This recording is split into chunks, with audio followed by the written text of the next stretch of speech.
Good morning, good afternoon, or good evening. Wherever you are, remember, you have greatness inside of you. Welcome back to another post-game Montreal Canadiens, game number 39. Montreal Canadiens lost yesterday against the Vegas Golden Knights by a score of 4-3 and OT. Great performance again of the goaltender Samuel Montembeault. Stopped 49 of the 53 shots he faced yesterday, but not good enough to give the W. But overall, great performance from Montreal Canadiens back-to-back after they beat the Dallas Stars. We cannot ask for more. So as a fan, you should be proud of you, Montreal, the Bleu Blanc Rouge. Don't go nowhere. I'm going to give you all the information you need to know about what's happening between the Montreal Canadiens and the Vegas Golden Knights.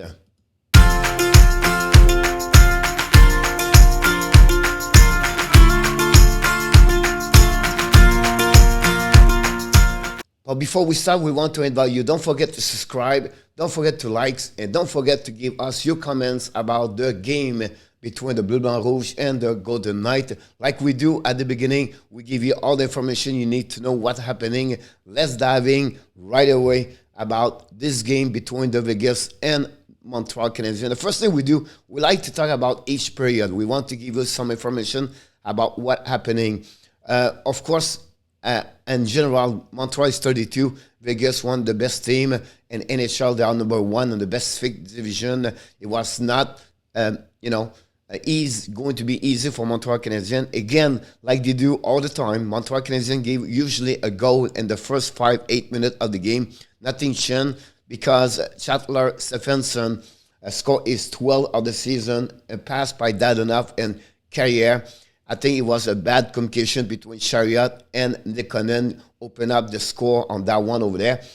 For me, Stephenson is underrated in NHL. This happening at 3:40 right away, as the fans, oh my God, it's going to be a long night for sure. And then Montreal hanging there with Montembeault overall. They're still performing well, but we have to wait until 15:28. Another underrated players, maybe one the most, great story for the Montreal Canadiens this season. Now, we don't have a lot, but Michael PEZZETTA scored his 4th of the year after he got a pass of Nikkonen for a rebound. Scored a tie the game 1-1. It was the only unique goal for the Montreal Canadiens during this period. Overall, most opportunity was coming from the Vegas. They also shot 18 times again Montreal Canadiens the first 20 minutes, and that's make a big difference. But Montembeault keep Montreal in the game for the 20 minutes. So only one penalty during that period for the Montreal Canadiens. So Vegas, it was 0-1 after 20 minutes on power play. Now they are come back for the next 20 minutes, honestly, for the second period, and it was really not too bad. Both teams have a couple of opportunities. Vegas got a penalty. Montreal did not take advantage of their first power play. And then you got also after that, Vegas took advantage of the only power play they got during the second period to open up, to get again the lead by 1 goal. That time it was William KARLSSON. Right away at the beginning of the penalty, scored his 6th of the year. MARCHESSAULT and THEODORE got an assist on that one. THEODORE was his first of the 3 points during the night at 11:46 and give this lead to Vegas. For some reason, Montreal did not sit or play on the hill and like usually say, oh, here we go. But no, they come back stronger, and less than 3 minutes later, during a power play at that time, Montreal they have a lot of goal.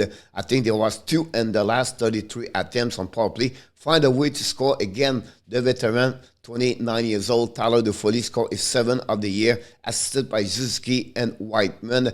Great effort of TOFFOLI after a rebound of Leonard to push the puck in the net. After a wrap-up of Suzuki at 14:20, tied the game 2-2 at that moment, and that was the only 2 goals for the both team. Both took advantage of the power play to score a goal, and after 40 minutes, it was 2-2. We got 14 shots for the Vegas during that period versus only 8 for the Montreal Canadiens, but still 2-2. At that moment, we're thinking maybe it's going to be, we could maybe have 1 point. That would be great if Montreal can find a way to, to hang in there against the Vegas Golden Knights And what we expect was this. What happening? Vegas did not stop. They believe they can beat Montreal Canadiens. They charge a lot at the beginning of the 5 minutes of the third period, but Montembeault was still solid between the pipe, keep the team in the game. And then suddenly, Mike Hoffman didn't happen a lot, but he had an amazing, great wrist shot under the blocker, gave the lead for the Montreal Canadiens 3-2, got his 6th of the year. Dvorak got an assist with Dauphin, and at 6:15, that gave the Montreal Canadiens to take the lead 3-2 over the Vegas Golden Knights. We did not see a Vegas shaky, but not at all. I think they still believe they can come back in the game and maybe tie the game for sure because they keep continuing to go all over the Montreal Canadiens. And one reason, to be honest with you, is because Vegas have 18 shots during the third period. Then we have to wait 5 minutes later, and the Vegas find a way to score, tie the game. Marchessault on power play again. That's after David Savard penalty. Josh Anderson was on the penalty box at that moment. KARLSSON and THEODORE get an assist on that one over there, the second point of the game. Tie the game 3-3, and it was still remaining 9 minutes almost during that period, and Vegas continues attacking, but Montembeault makes save after save, unbelievable save on the back door, and keep Montreal in the game until to the last minute, and finally this game is going to be an OT. Montreal got their, at least 1 point. They tried to find a way to win in Vegas. We know their success they got last season, beat Vegas during the playoff. Montreal have a great opportunity on the OT at the beginning of the OT to score a tight, to get that W over there, but did not find a way to get it because you have to wait after a face-off on the left side of Montembeault. For some reason, Deschamps sent Dvorak and Jake Evans, and for me, I don't understand why Jake Evans was there. I'm going to talk about this a bit later. And then McElroy beat Dvorak on the face-off. The puck goes straight to the THEODORE. THEODORE used a great wrist shot and beat Montembeault at 150. Gave the W for the Vegas. Was his 3rd point of the night. That's make a difference, to be honest with you. At that moment, the shot was 4-3 for Montreal during that time, but Leonard make a couple of good saves to keep the score 3-3. Finally, that was the game over. Vegas win 4-3 over the Montreal Canadiens. So let's dive in about the next thing I want to talk. Of course, we talk about all the stats leader. First of all, the final score 4-3 in OT. 53 shot again versus 27 for Vegas. The face-off was pretty even, 51-49 for the Golden Knights. Power play 2-3, Vegas 1-3 for Montreal. 6-minute penalty for both teams. 42-8 for Montreal. Vegas have 26. Finally, 5 giveaway. Montreal 10 for the Vegas Golden Knights. The best player for the Golden Knights, THEODORE, 3 points, 1 goal, 2 assists. KARLSSON shoot 7 times on Montembeault. You have 1 goal, 1 assist. THEODORE play also the TR the most at any player during that game with 26-20. Finally, Leonard have a save percentage of 8-8-9. Stop 24 of the 27 he faced. For the Montreal Canadiens, Lekonen have 1 point, show the most on the Leonard with 3. Petrie play to eye of 24-08. Finally, Montembeault, another great performance of save percentage of 9-2 and 5. Stop 49-53. This is a second game back-to-back. Montreal gave 50 goals, 50 shots and more. The next thing I want to talk about, of course, is the 3-star of the night. I'm talking about the 3rd star, Dylan Gutland. We have William Karlsson with 2 points, 1 goal, 1 assist. Finally, THEODORE 1 goal, 2 assists, the winning goal of the game. I don't understand who took those players, but what about Samuel Montembeault? I don't get it. Sometimes we don't understand what's going on in the NHL anyway. Let's move on to the Frenchy corner. This is the game number 39. Montreal lost by a score 4-3 in OT. First time in the history in NHL for Montreal Canadiens. First time they gave back-to-back 50 shots and more. It never happened. This is the year where a lot of things happening to Montreal on the wrong side of the record for the team. But again, amazing what you think about how many games to play in NHL. Never gave back-to-back 50 shots. Unbelievable. Monty. Yes, Montembeault. Unbelievable performance again. That's the only reason Montreal get a 1 point. It's all about him. Solid again, back-to-back game with, great performance, and he become the carry for the Montreal Canadiens. Montembeault, unbelievable. Just a great performance for Montembeault. It's a game of special thing. Where you talk about coach in NHL, guys, like anything else, if you don't score on power play, you're not going to win. You're not going to win a lot of games. If you give goal on PK or on shutdown, you're going to lose game also. And definitely, that's what is fun yesterday for me. The Montreal gave a 2 goal on a 3 attempt for Vegas power play. I know Montreal scored 1 and 3, but again, that's the change or the turnaround this game when they tied the game 3-3. It was on power play, the second goal. And this, if you want to win in NHL, you need to have a solid special team. Unfortunately, before that game, Montreal was pretty solid, only gave 1 goal and 12 attempts. But again, last night, that's make for me the difference for the result of this game for the Montreal Canadiens. Key to perseverance, Michael PEZZETTA scored 3 goals in the last 4 games. Do you know he played only 8-minute average and maybe less per game, and he scored a goal? Do you know this kid is what, 25 years old, never played NHL before that, and you know his skating is not great? Do you know he don't have an amazing talent? Do you know he don't have a lot of skill? But one thing we know, the kid does not stop because he don't have the same kind of skill, talent like anybody else in this league. He continues to fight to stay in the NHL. He continues with perseverance to never give up, to show he can deserve to be in NHL. And those kind of blue collar, those kind of players we love, or we fall in love with. And that's what, for me, Michael PEZZETTA deserves to stay with Montreal Canadiens. I'll be honest with you, he deserves to. I prefer have a guy like him with a big heart, play for the team, play bigger like anybody else on the ice, continue a great forechecking, continue to score, and don't get that kind of time like like other players. Just shake my head again.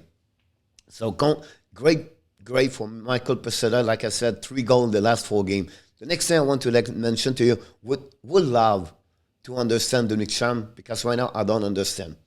And I wish I could have those kind of the answer I can provide to you, because sometimes I'm questioning myself why he does it. I understand I'm hard sometimes on him. You remember last Paul's game, I was jump on him because he let play Jake Evans and Petrie. And I'm going to stay calm right now. But I would love to understand why his decision to put Jake Evans and the OT at the end of the game. I don't get it. He does not have 0 points the last 15 games. I understand possibly we said to me, oh yeah, but if we not to win the face-off, if we need him. It's overtime. It's sudden death. Do you try to win or you try to protect to go to shoot out? For me, it does not make sense. To put PEZZETTA, after what he gave for the last 4 games, and give you a winning team, and give you another goal tonight, and you give him only 7 minutes? I don't get it. How can you improve Ryan Poland? He played only 10 minutes. He's a second forward with less TOI on the ice. Can you explain to me why Clagu have more time than Romanov? Romanov played only 15 minutes. He played on the 3rd pairing. I don't get it. And that's happening for many times, many years. We don't give a chance for the rookies, the young prospect and the Montreal to get better. We put their life miserable. You give them to hate to play for Montreal Canadiens. I don't want them to play 26 minutes. But the kid Romanov, he played with heart for the last 2 months. And you let him pat Clagu over him. What's the point not let Romanov? Are you build your team with Romanov or with Clagu for the next 10 years? I don't get it, guys. I don't get it. If someone can explain to me, please let me know, but I don't get it. I understand it's not easy, coach Montreal Canadiens. I understand what he does. But again, some decision, it's not right. You go with rewards, not with favorite. Anyway, Vegas without Eichel, Pacioretty, and Mark Stone. And they beat Montreal 4-3. Imagine one of the 3 key major player will be back in the lineup. That team will be unbelievable. Be careful, Vegas. Don't judge Vegas what they look like at that moment, but wait in March and April what Vegas is going to do. Some damage in NHL. Be careful with them during the playoff. My only concern is really more the goaltending situation. Otherwise, that team is unbelievable. It will be interesting to watching them for sure the playoff. Gordon Hughes is around. They are finally made Vegas yesterday. He bravely met the players Hughes with no presentation. He shake hand to everybody at the ring before the game start when the boss show up, and that's it. We expect Hughes to meet the players the next couple of days, and during that trip, he's going to fly now and Colorado, and I'm sure he's going to meet them. Really impressed by Kate Hughes so far. The way he talked, the way his composure, the way he is really great in the communication, and I think that will help Montreal Canadiens for sure. So we have to wait, be patient, and don't jump on the gun right now. Don't be negative. Don't be too much high about this. Be patient and take a decision. We'll see what their decisions are. All right? So we'll see what we are with them. The next thing I want to talk about finally is the next game Montreal play in the next 2 days, Saturday night at 7 o'clock in Colorado, again, the Avalanche.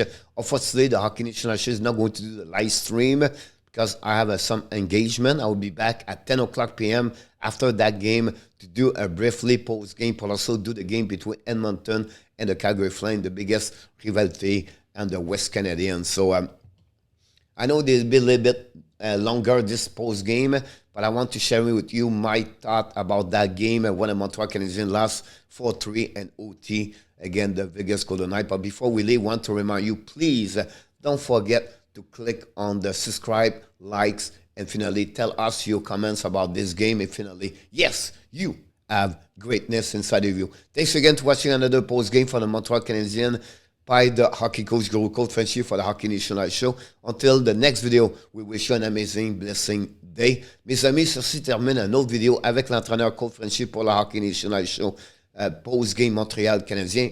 Votre équipe bleu-blanc-rouge. Mais avant de vous quitter, j'aimerais bien vous inviter à vous abonner et cliquer sur le petit pouce en haut. Vous avez bien aimé la vidéo finalement. Finalement, dites-moi ce que vous pensez de la performance de Montréal contre Vegas hier soir par une défaite de 4-3 en temps prolongation. On se revoit plus tard pour une autre vidéo avec l'entraîneur Coach FRENCHY. Bonne journée, mes amis.